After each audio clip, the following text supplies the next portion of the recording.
আহারে, আমার মুরগিটার কি হলো রে? আমার মুরগিটা হাঁটতে পারছে না কেন? আজকে আমার মুরগিটাকে যদি চোর এসে নিয়ে যায় তাহলে কি করব রে? হায় হায় হায়, এদিকে আমার বাঘ মামা কোথায় গেল সেটাই তো চিন্তা করছি।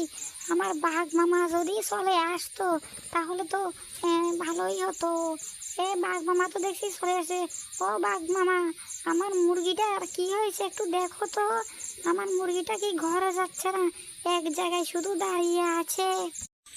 আরে আরে ভাগ্নে, তুই কস কিটা রে? তোর মুরগিটার আবার কি হলো? আরে ভাগ্নে, আমার তো আজকে প্রচণ্ড ঘুম পেয়েছে, আমার খুব ঘুমাতে ইচ্ছা করছে, কিন্তু তোর মুরগিটা হাঁটতে পারছে না কেন? ভাগ্নে, তোর মুরগিটা যেহেতু হাঁটতে পারছে না, একটা বুদ্ধি কর। তুইও এখানে সারা রাত আজকে পাহারা দিবি, আর আমিও আজকে সারা রাত এখানে পাহারা দিব, বুঝতে পেরেছিস? এখানে থেকে থেকে আমরা মুরগিটাকে পাহারা দিব। আর ভাগ্নে, আমার খুব ঘুম পেয়েছে, আমাকে ডাকাটাকি করিস না, আমি একটু ঘুমাই, বুঝলি ভাগ্নে?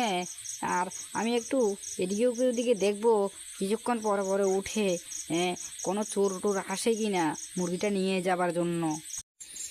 আচ্ছা আচ্ছা, ঠিক আছে মামা, তাহলে আমিও এখানে একটা বিছানা করে নি।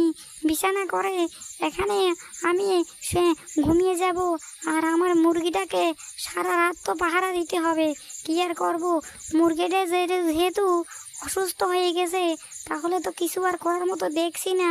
তার জন্য বলছে কি এখানে আমি ঘুমিয়ে যাব। হ্যাঁ। আর মামা, তুমি আবার কোথায় গেলে? তুমি তাহলে মুরগিটা পাহারা দিতে থাকো। আরে ধুর বাবা, ভাগ্নে, তুই তো ঘুমাই আসস, আরে আমি তো কিছু ঘুমাবো, তুই উঠ, তুই উঠে এবার মুরগিটাকে পাহারা দে, আর আমি কিছুক্ষণ এবার ঘুমাই, বুঝলি? আর আমাকে তো বনে যেতে হবে, হ্যাঁ, বুঝলি? তার জন্য বলছি কি তুই উঠে পাহারা দে। আরে ও ভাগ্নে, তুই কোথায় চলে গেলি? আরে আমার ভাগ্নেটাকে আর বোঝাতে পারলাম না, কোথায় যে ফট করে চলে গেল। এদিকে ভাগ্নের মুরগিটা অসুস্থ হয়ে গেছে। না, আমি একটু ওদিক ওদিক গিয়ে দেখি ভাগ্নে কোথায় গেল।